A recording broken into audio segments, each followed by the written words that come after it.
In this video, we're going to talk about a schema that gets activated around the belief that the things we do are a direct representation of who we are. Now, this isn't always a problem until the things that we do don't go the way we want them to. When that happens, this particular schema is responsible for the behaviors that has us avoiding difficult tasks and sometimes even life itself. So today, let's talk about the schema of failure.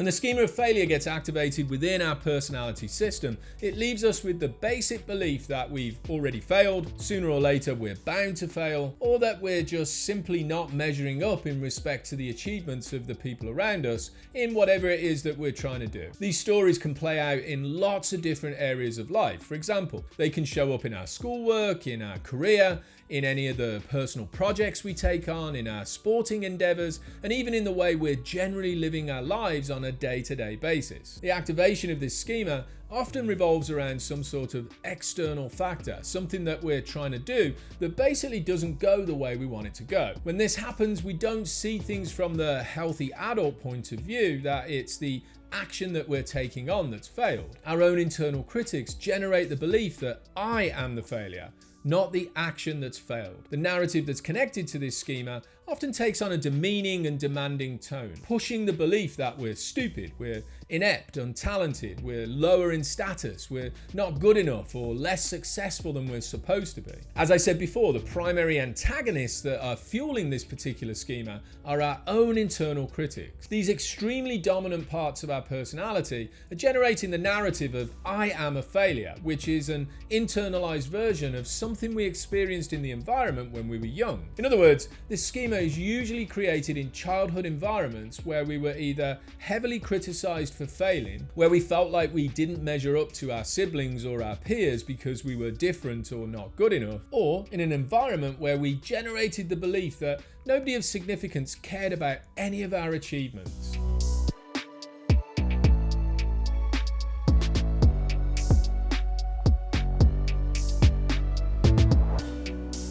For me, failure was not a primary schema in my system. However, it was one of the schema that I'd fall into somewhere in the process, particularly when things weren't going the way that I wanted them to go. I often found myself struggling with the stories that were connected to me being a failure in many of the challenging times of my life. I grew up in a house that didn't necessarily expect success, it was just the way that it was. The problem for me was that I didn't feel like I had the skills I needed to achieve the things that I saw as a representation of this level of success. My own internal critics had a hold on me that was fueled by the shame that was connected to my primary schema of defectiveness, which continually took me into stories of failure that kept me trapped in the avoidance of addictive, compulsive, and obsessive coping mechanisms. As a rule, I couldn't differentiate between the actions I was taking and the person I was being. I had an understanding that if the thing I was doing was failing, then it was automatically a damning indictment of who I was as a person. This was born out of my own unmet childhood needs revolving around autonomy. I was never able to develop the confidence to get stuck in when things got difficult because growing up, I was never allowed to figure these things out. It was always done for me. Now, while I truly do recognize that these protective actions were taken out of love and there was definitely no malice that was intended in their purpose, it did leave me with a fear that I was unable to do things when they started to get difficult to do. My internal critics had a narrative that I'm the failure, I should be ashamed of myself, I was an embarrassment for not being able to do these things, and I was always going to be this way because I was defective at my core. Learning how to build an understanding for actions that were failing was key to changing this narrative. Using the skills of DBT to handle the distress that moved into my system when this schema was present was also fundamental. Building my ability to work with my own internal critics through the use of emotion regulation skills like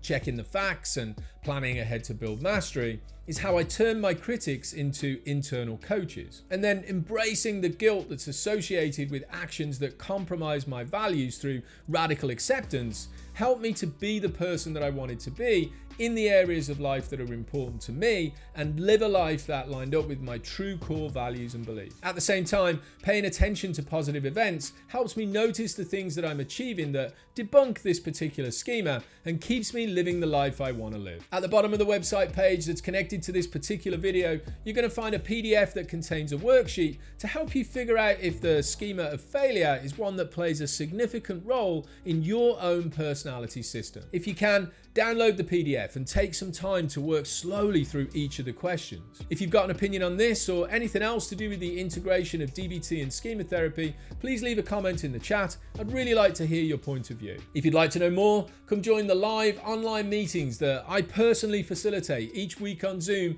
I'll leave some links to those groups in the description below. And as always, if you like the content of this video, please subscribe to the channel, smash that like button, and turn on those notifications to get all the latest from me and the Liberation Place. I hope this video gave you some ideas on how the schema of failure might be relevant for you in your own personality system. Thanks for watching. See you again soon. Take care, be safe, and be well.